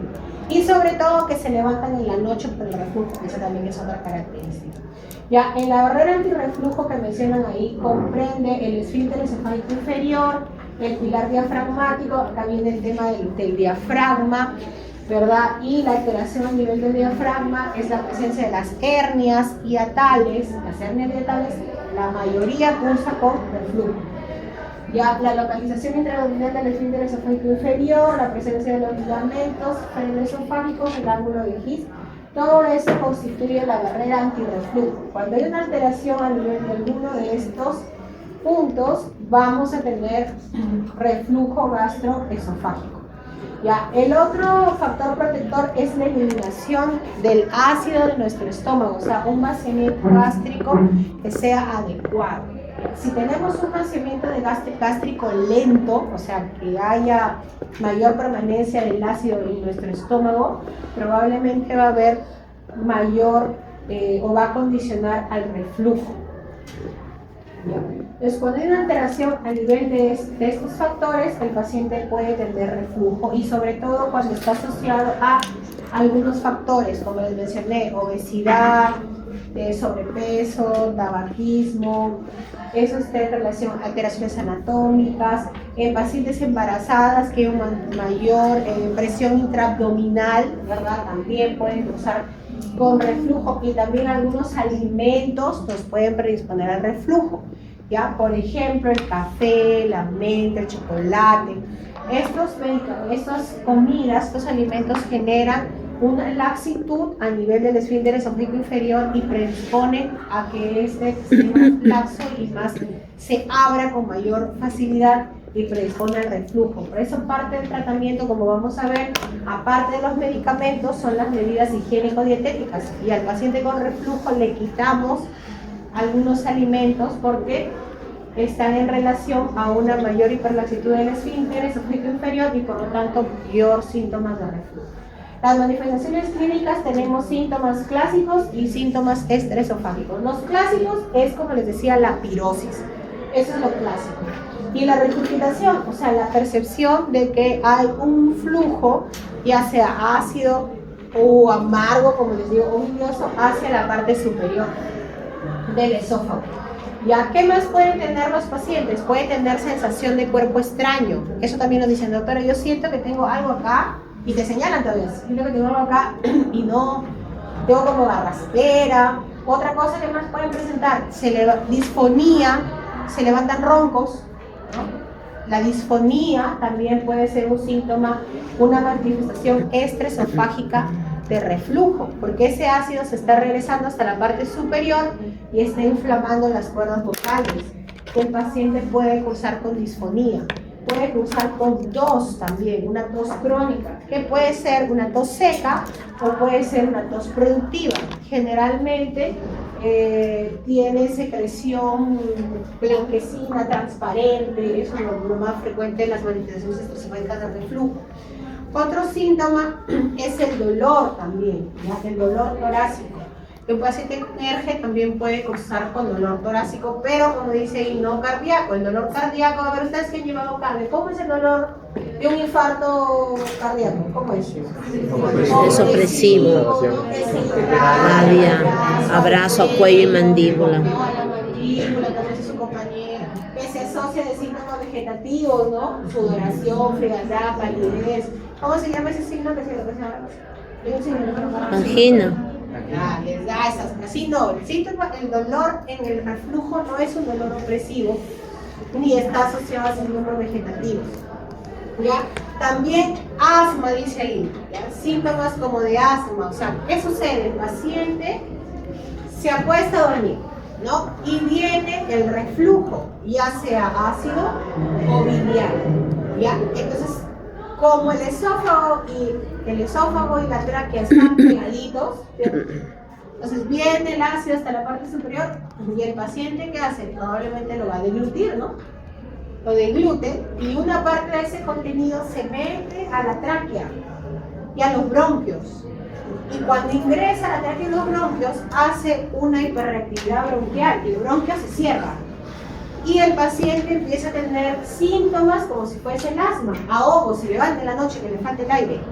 Puede tener hasta sibilantes incluso, se cierra pues. Cuando llega un contenido no debería estar en la tráquea, como es el ácido o la bilis, hace esa hiperactividad bronquial y el paciente puede tener esa sensación de ahogo, generalmente en las noches. Ya puede causar con neumonitis recurrente, sobre todo si tiene, como les digo, si ese contenido llega hasta los bronquios y hacia los pulmones, ¿no? A nivel dental también puede tener alteración del esmalte dentario, erosiones dentales y podemos tener trastornos del sueño porque se levanta en la noche con la sensación de ahogo del reflujo. Entonces, esas son manifestaciones extraesofágicas que pueden estar presentes como no. Lo clásico siempre es la pirosis y la sensación de regurgitación. ¿Ya? Entonces nosotros tenemos un buen grupo de pacientes con enfermedad por reflujo que vienen derivados del otorrino, ¿no? ¿Por qué? Porque se van por la disfonía, ¿no? Yo estoy ronca, ¿no? Yo por último, mientras más pase el día, mi voz ya no se escucha nada. Le hacen la laringoscopía y no encuentran ni pólipos, ni tumores, ni nada que justifique la disfonía, solo le encuentran todo rojo, inflamado y hematoso, ¿no? Vayan con el gastroenterólogo porque probablemente tiene reflujo. Nos mandan ese grupo de pacientes, que es lo más frecuente que tenemos. ¿Ya? Y luego tenemos otros que ya vienen por situaciones ya crónicas, ¿no? Porque chicos, es normal que en algún momento podamos tener reflujo, ¿no? Y no tener enfermedad por reflujo. La enfermedad por reflujo es la persistencia de los síntomas, ¿ya? Yo si como algo muy condimentado, qué sé yo, mucha grasa, ¿puedo tener una sensación de reflujo? Sí, si es una esporádica, ¿no? Pero si es todo el tiempo, yo lo puedo considerar como una enfermedad por reflujo, ¿ya? Y dentro de los diagnósticos diferenciales, o sea, ¿qué otras enfermedades debo sospechar yo si tengo un paciente que cursa con pirosis o con regurgitación? Tenemos los trastornos motores esofágicos, dentro de ellos la calasia, que es una alteración a nivel del esfínter esofágico inferior, ¿no? En el cual no va a haber una relajación del esfínter, ¿no? Entonces llega la comida y lo que debería suceder normalmente, como les digo, es que el esfínter se aperture para que la comida pase al estómago y luego este esfínter se cierre. En el caso de la calasia, el esfínter, llega la comida al esfínter y el esfínter nunca se abre. O hay una mayor contractibilidad que hace que el esfínter no se abra. ¿Qué va a tener el paciente? Reflujo, pero de los alimentos que no nos puede pasar. ¿Ya? Entonces, ¿el paciente puede tener regurgitación? Sí, puede tener regurgitación. Y sensación de que se regresa todo el flujo hacia la parte superior también. Entonces, por eso es que la calasia se considera como un diagnóstico diferencial, es un trastorno motor. ¿Ya? Otra causa es la esofagitis eosinofílica. Bueno, la esofagitis eosinofílica, chicos, es en realidad una enfermedad, podríamos llamarla autoinmune, la cual no vamos a tener características claras. Cuando hacemos una endoscopía hay algunos signos que nos pueden hacer suponer que se trata de esofagitis eosinofílica, pero que el tratamiento va a ser con la toma de biopsia. ¿Ya? Cuando yo sospecho esofagitis eosinofílica, cuando yo le inicio tratamiento a mi paciente para reflujo y veo que los síntomas no mejoran, ¿no? Si yo estoy empezando el reflujo, puedo darle un tratamiento empírico por 4 semanas, ¿no? Por 4 semanas. ¿Y qué es lo que debe suceder? Que en las 2 primeras semanas los síntomas deben desaparecer en al menos un 50%. Si no desaparecen y persisten, yo debo sospechar en otra causa. Si es así, debería hacer una endoscopía con tono de biopsia para descartar esa meningitis eosinofílica. ¿Ya? Otro es el divertículo de Senker. El divertículo de Senker, chicos, es como una bolsa, ¿ya?, que se forma a nivel del esfínter esofágico superior, como una bolsita, ¿ya? Entonces, ¿qué sucede? El paciente come y los alimentos se van por el esófago, que es lo normal, y otro poquito se queda en la bolsita que tiene. Entonces, ¿qué sucede? En algún momento, esa comida que está en la bolsita se regresa hacia la boca, ¿no? Y el paciente piensa que está teniendo un reflujo desde el estómago, ¿no? Cuando lo que se está regresando es el contenido que tenemos acá en la boca. Otra característica frecuente en el divertículo de Senker es la halitosis, ¿ya? Es la halitosis, o sea, el mal aliento, ¿ya? ¿Por qué? Porque la comida se está quedando pues en la bolsita, aquí en la parte superior. Y los alimentos, cuando se quedan ahí, ¿qué pasa con los alimentos? Se pudren, se putrefactan. Y cuando se putrefactan, ¿huele bien o huele mal? Huele mal, ¿no? Y el paciente que va a tener halitosis es otra característica. Entonces, si yo tengo un paciente que tiene síntomas de regurgitación con halitosis, debo descartarle divertículo de Senker, ¿ya? Antes de decirle, señor, es un reflujo, hay que descartarle divertículo de Senker. ¿Cómo lo descarto? Puedo hacer una endoscopia o una radiografía de esófago con contraste. El paciente toma un líquido que es el bario, que es un líquido blanco, lo toma y le toman una radiografía, que en la radiografía se va a dibujar el paso del contraste, que en este caso es el bario, y se va a ver toda la estructura tubular del esófago y una bolsita ahí al costado, ¿no? Divertículo de Senker. Tratamiento quirúrgico. ¿Ya? La gastroparesis, el enlentecimiento del vaciamiento gástrico también puede predisponer al reflujo, sobre todo, como les digo, de enfermedades metabólicas. Por ejemplo, la diabetes, que tiene complicaciones tardías, como el pie diabético, la retinopatía, el tema renal, también tiene trastornos a nivel del sistema autonómico, a nivel gástrico e intestinal. Entonces, el paciente puede pasar gastroparesis. La pirosis funcional, ¿no? Lo que yo les decía, así como hay una disfunción funcional, también una pirosis funcional que está en relación a trastornos ansioso-depresivos, una vez que descartemos toda la organicidad. Y bueno, la angina de pecho, que ya ustedes me han dicho cuáles serían nuestras características para diferenciar, ¿no?, del tipo de dolor. ¿Ya? Ahora, con respecto a las pruebas diagnósticas, chicos, el diagnóstico en realidad de enfermedad por reflujo se hace con la pH-metría, ese es el examen diagnóstico de elección. ¿Ya? El resto que vemos ahí es para descartar los diagnósticos diferenciales. Por ejemplo, si yo sospecho que es un tema un trastorno motor del esófago, o sea, la calasia, yo debería hacerle una manometría. La manometría es un estudio que se hace para ver las presiones a nivel de los esfínteres, ya sea esofágico superior e inferior, y de la motilidad del cuerpo esofágico, ¿ya? Entonces, si yo sospecho que mi paciente, como les digo, le doy la prueba empírica, la prueba con IBP, es darle tratamiento con IBP. Lo que debe suceder es que los síntomas mejoren. Si no mejoran, entonces debo buscarle otras causas. Y si dentro de mis causas sospecho que es algo motor, que tendré que hacer una manometría para descartar los trastornos motores. Ya la esofagografía o el esofagograma con bario o la radiografía de esófago con contraste, que también se llama así, sería para descartar, en este caso, el divertículo de Senker que les mencioné, o también la calasia en la radiografía con contraste. También nos da un signo característico que es el del pico de pájaro, que se ve todo el cuerpo esofágico dilatado y se ve la parte filiforme, ¿no? Como si fuese un cuerpo de un pájaro con su pico, así se ve. Se llama signo del pico de pájaro, que es característico de la acalasia. ¿Ya? La endoscopía, si yo sospecho que puede haber complicaciones, como por ejemplo estenosis, como les decía, úlceras, ¿no? O hasta propio cáncer del esófago también. La histología, que es la toma de muestra, ¿no?, para ver si hay esófago de Barrett. Más que todo eso, pues, el de elección es la creatinina. Ahora, eso es lo que dice la terapia empírica. La terapia empírica es darle tratamiento con IVP. Ya, el IVP, que en este caso es el omeprazol, podemos darle de 40 a 80 miligramos día, ¿ya? O sea, la tableta, la cápsula viene de 20 miligramos. Lo que nos está diciendo ahí es de que podremos darle a doble dosis, o sea, 20 miligramos antes del desayuno, 20 miligramos antes de la cena, durante al menos 2 semanas continuas de tratamiento. Ya, se define como respuesta positiva al tratamiento, o sea, si yo le doy a mi paciente tratamiento con IVP doble dosis por 2 semanas y hay una mejoría en el 50% de los síntomas, yo considero que es una prueba empírica positiva, o sea, sí es reflujo lo que está teniendo mi paciente. Ya. Si yo le doy tratamiento durante 2 semanas y no mejoran los síntomas, ¿no? De repente no mejoran o al contrario se incrementan, debo hacerle un estudio para descartar las otras etiologías, los otros diagnósticos diferenciales, ¿no?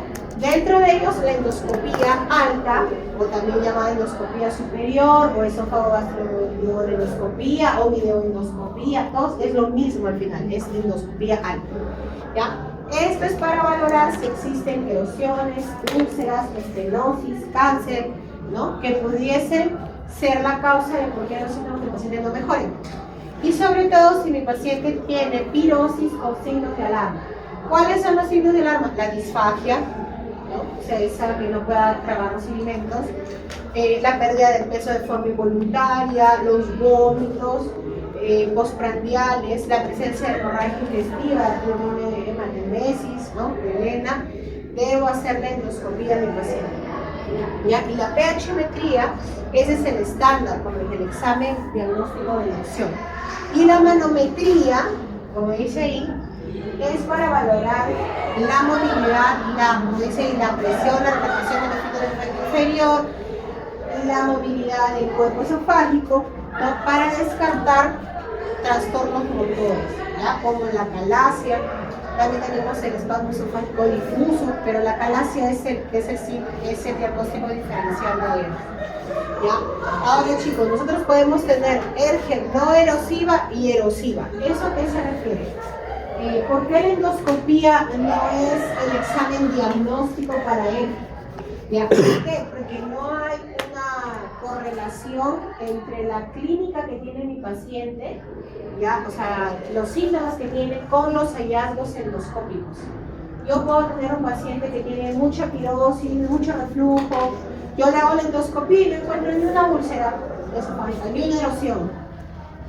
¿Significa que no tiene ERGE? No, significa que tiene un ERGE no erosivo, ¿no? Porque no tiene lesiones en la endoscopía.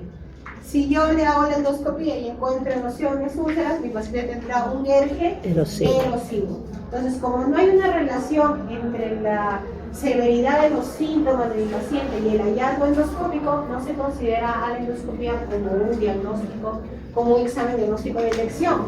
Si no lo utilizamos cuando queremos descartar otras complicaciones del ERGE, para eso sí me sirve la endoscopía, para ver si hay estenosis, úlceras, erosiones, esófago de Barrett, ¿no? Adenocarcinoma, para eso me sirve.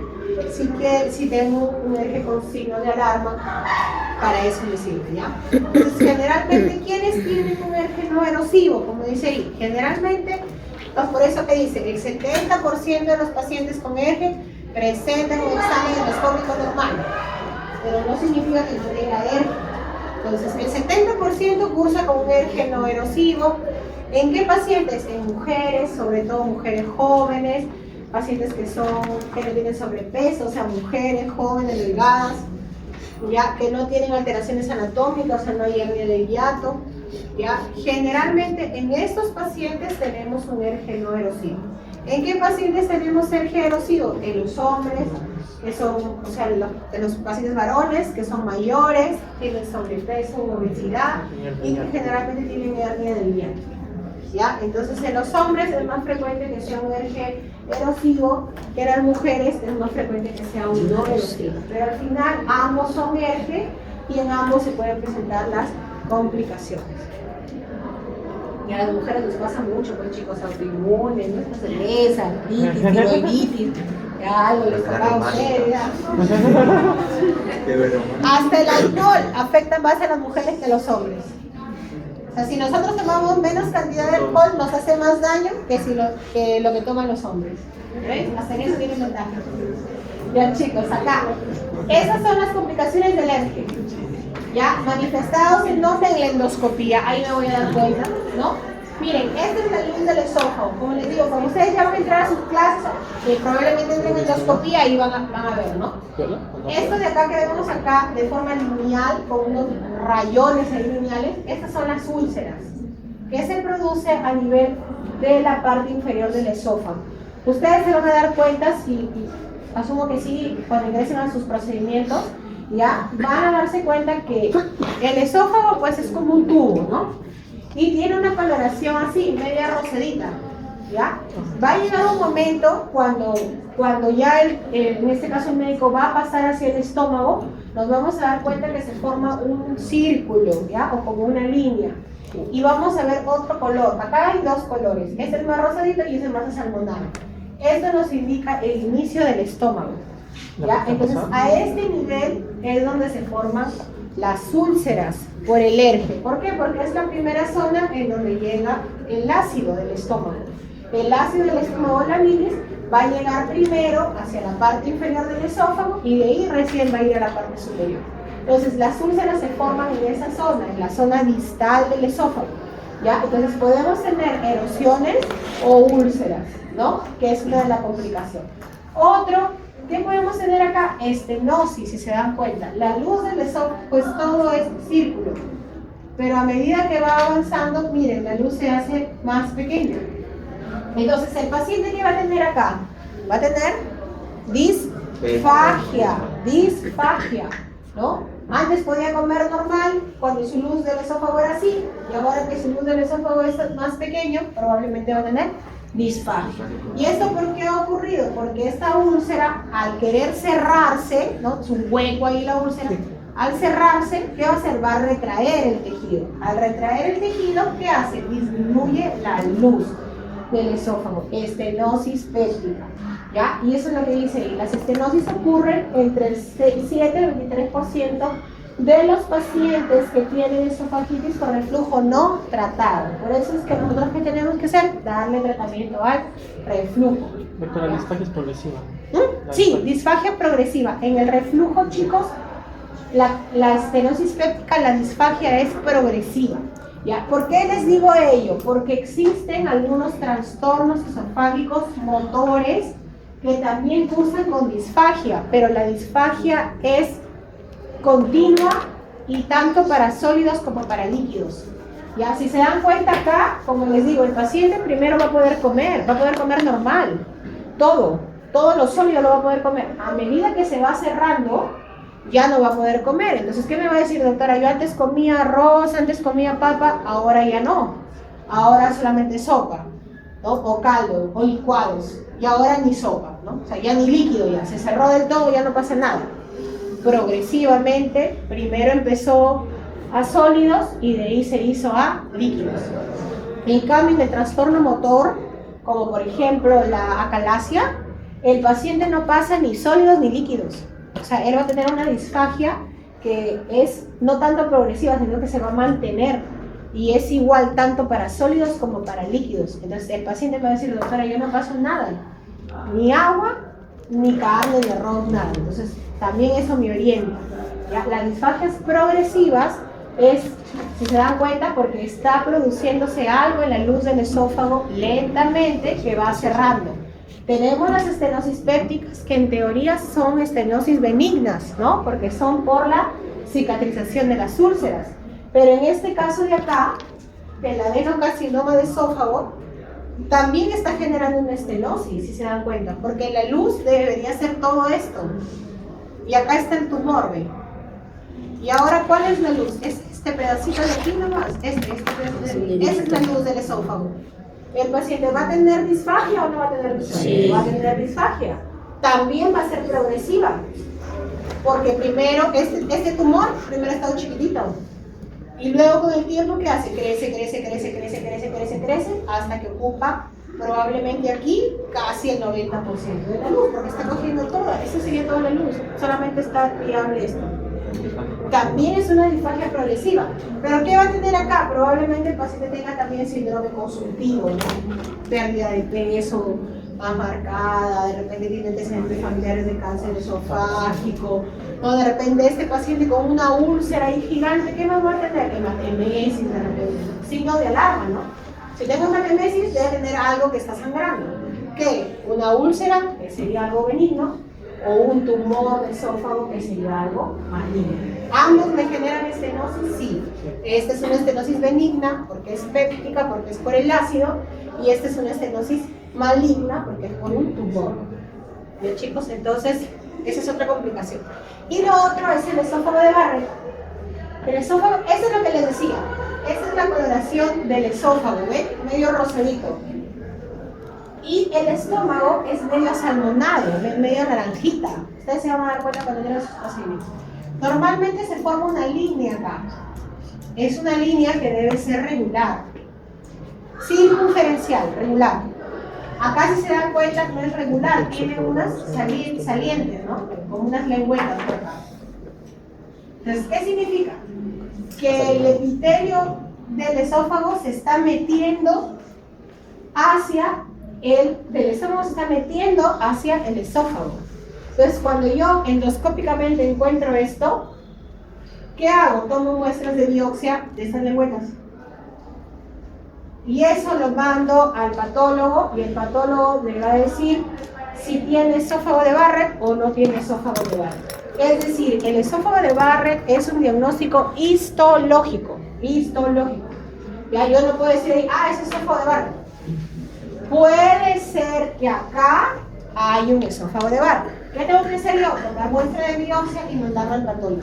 Si el patólogo me dice que hay un cambio del tejido a nivel del esófago inferior, como dice ahí, el epitelio escamoso que recubre el esófago distal es sustituido por uno glandular del tipo intestinal, entonces a eso se llama esófago de Barrett. El esófago de Barrett no me da disfagia. No me da disfagia, porque si se dan cuenta cómo está la luz acá del esófago, está grande. No hay cerrada, no está cerrada.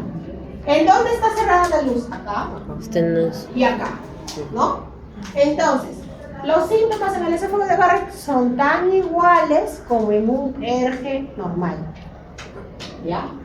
¿Cómo me voy a dar cuenta que tiene esófago de Barrett? Pues el hallazgo endoscópico. Yo al mirar me voy a dar cuenta, oye, se está metiendo por acá la lengüeta. ¿Qué hago? Tomo biopsia y lo mando al patólogo. ¿Ya? El paciente con esófago de Barrett va a tener síntomas de ERG, va a tener pirosis, regurgitación, incluso puede tener disfonía, todo lo que les he mencionado de las reacciones estresofágicas, pero no tiene disfagia, porque acá no se cierra la luz del esófago, es un hallazgo histológico. Pero este esófago de Barrett es una lesión precancerosa.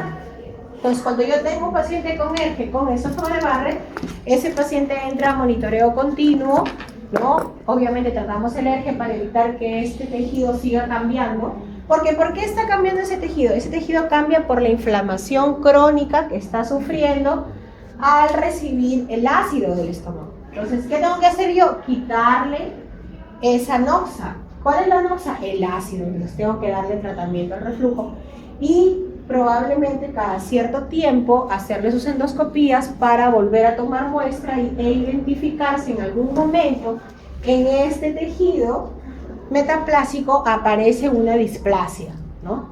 La displasia puede ser de bajo grado, alto grado y sería el cáncer, ¿no?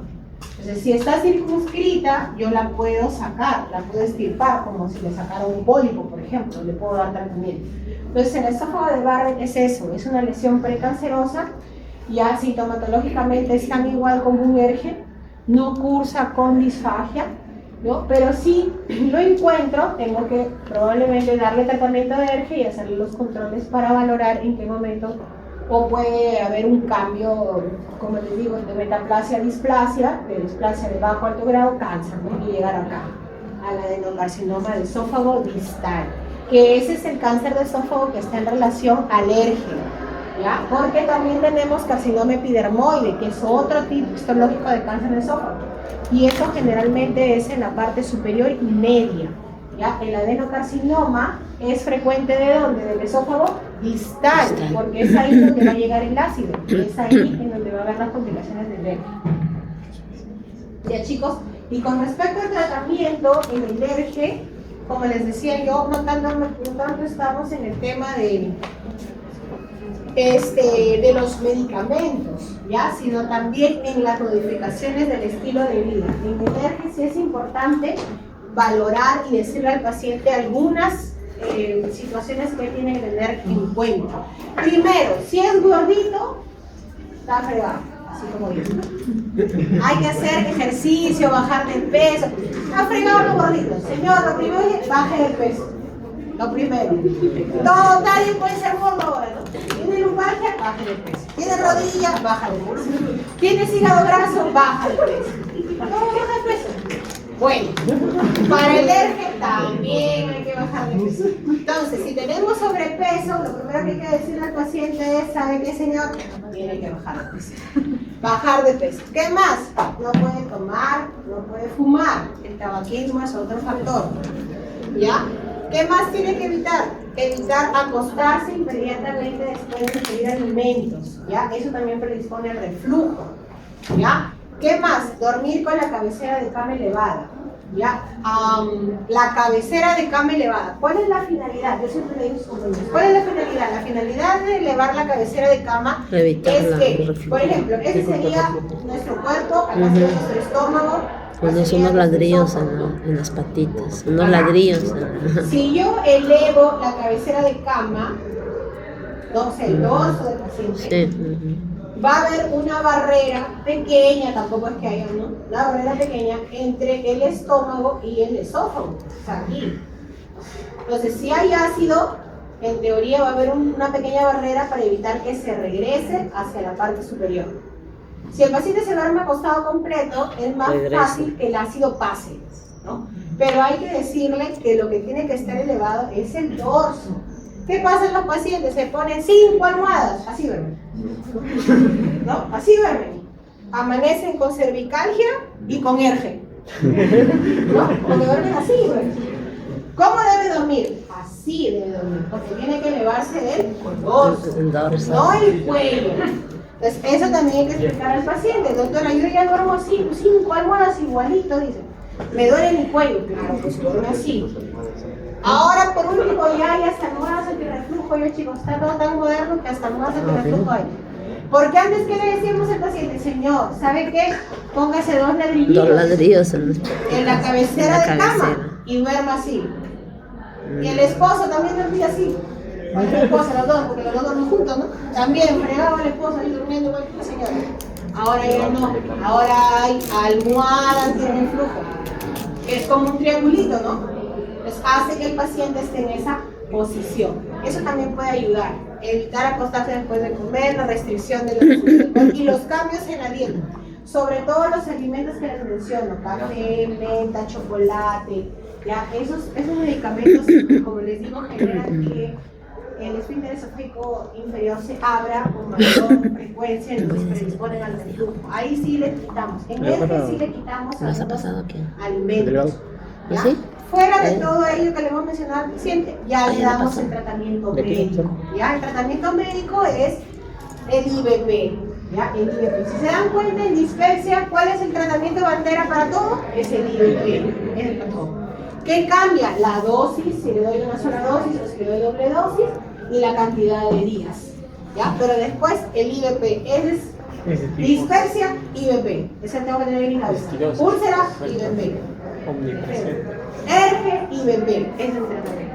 ¿Ya? Omeprazol, que es lo que nosotros tenemos, 20 miligramos. FIT significa doble dosis, o sea, antes del desayuno, antes de la cena. El omeprazol se toma 30 minutos antes del desayuno, 30 minutos antes de la cena. ¿Ya? Por 8 semanas. Ese es el tratamiento para ERG, 8 semanas. La prueba empírica es 2 semanas. O sea, a las 2 semanas yo debo valorar si mi paciente está respondiendo al tratamiento con un IVP o no está respondiendo.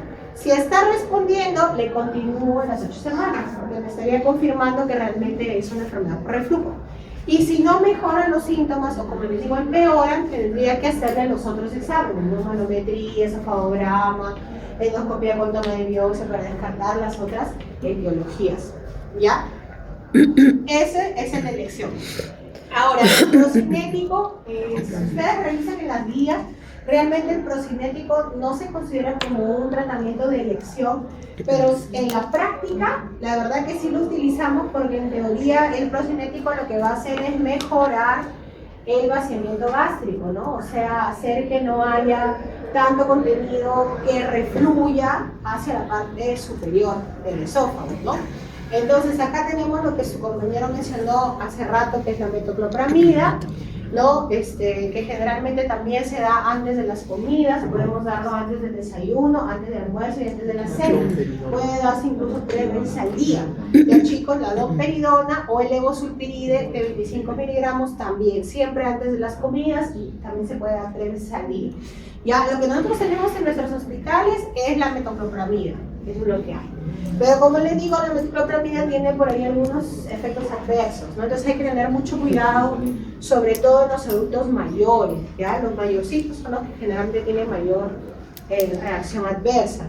Igual mencionarle al paciente, cuando le indiquemos, señora, si usted empieza a sentir agitación, como que se mueve la mano, como que se siente angustiada, suspende lo mejor, ¿no? Y si puede, cómprelo, si puede, si no ya, ni modo. Y otro que utilizamos también a veces es el tema de los antiácidos, que son los jarabes antiácidos. ¿Ya? Tenemos el famoso Milanta, Bismutol, Navaldrato, ¿no? Todos ese tipo de medicamentos lo podemos utilizar, pero generalmente sirven más para, como dice ahí, forma una película a nivel de la mucosa gástrica para bajar un poco el tema de la acidez. Entonces, se puede dar como acompañante, pero el tratamiento de elección para el reflujo es el INP a doble dosis por 8 semanas. ¿Ya, chicos? Ahora, hay algunos pacientes, como vemos, el tratamiento generalmente es médico, ¿no? Y también hay que decirle al paciente que el ERGE también es algo crónico, o sea, tiene periodos, ¿no? Hay momentos en los cuales va a tener los síntomas muy álgidos, que probablemente tenga que tomar la doble dosis por 8 semanas, y de ahí que pasa, vienen periodos así como de meseta, en el que el paciente incluso a veces está sin medicamento, ¿no? Y si otra vez tiene síntomas, vuelve a tomar el curso y así, ¿no? Es algo crónico, hay que explicarle eso también al paciente, ¿ya? Ahora, hay pacientes que dependiendo, ¿no? Si están asociados a alteraciones anatómicas como las hernias hiatales, hay grados de hernias hiatales, ¿no? Hay algunas hernias que son grandes, incluso a veces hasta la parte del fondo del estómago se introduce hacia la zona del tórax. Esos pacientes tendrían que operar, tendrían que ir a cirugía, ¿no? ¿Qué otro paciente? Pacientes que tienen esofagitis de grado 4 con Barrett con displasia de alto grado, ¿ya?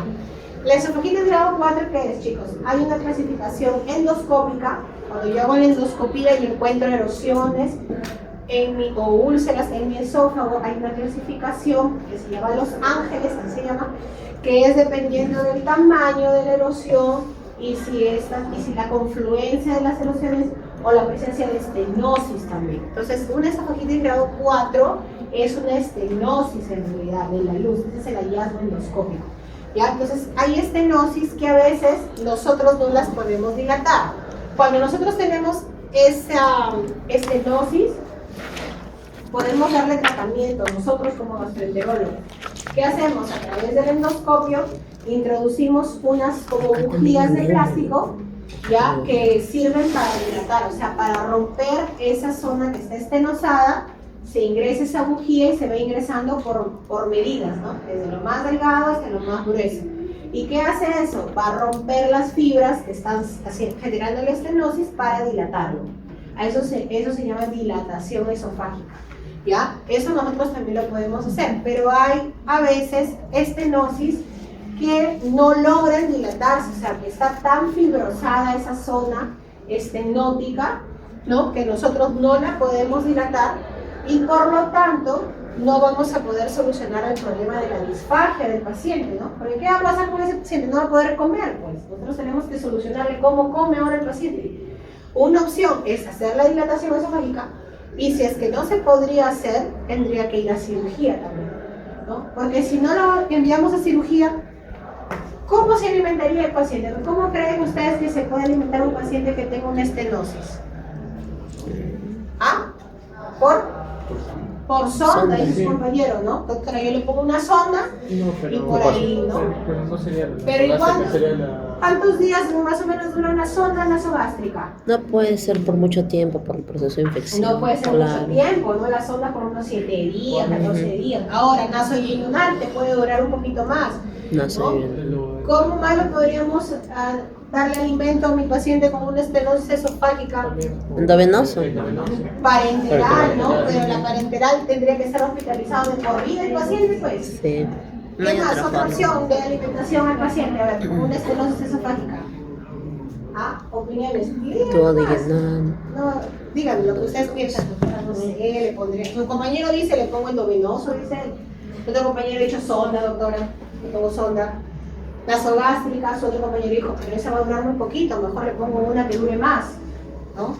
¿Qué más? Por gastrostomía, chicos, se le puede hacer una gastrostomía. Se le hace un huequito en el abdomen, la barriga, y ahí se coloca un tubito y se alimenta por ahí, gastrostomía quirúrgica. Pero lo condenaríamos al paciente a que todo el tiempo se haga la gastrostomía, ¿no? Entonces, cuando tenemos una esofagitis grado 4 con estenosis, ¿no? Que no Mejor se puede ser opera. dilatable endoscópicamente, entonces podría ir a cirugía el paciente, ¿no? ¿Para qué? Para evitarle que todo el tiempo se esté alimentando por la sonda, ¿no? Eso se llama gastrostomía. La sonda nasogástrica que mencionó su compañera nasoyeyunal es una ayuda, sí es una ayuda. Pero si yo voy a solucionarle el problema de la estenosis en corto tiempo, ¿no? De repente que necesite solo 10 días con sonda nasogástrica, normal. Pero si el paciente va a estar mucho más tiempo, entonces hay que buscar un método que tenga mayor durabilidad. ¿Por qué? La sonda nasogástrica tendría que cambiarle cada 7 días. Cada 7 días tendría que estar colocándole la sonda nasogástrica. Doctora, pero le pongo siliconada que dure un mes, igual.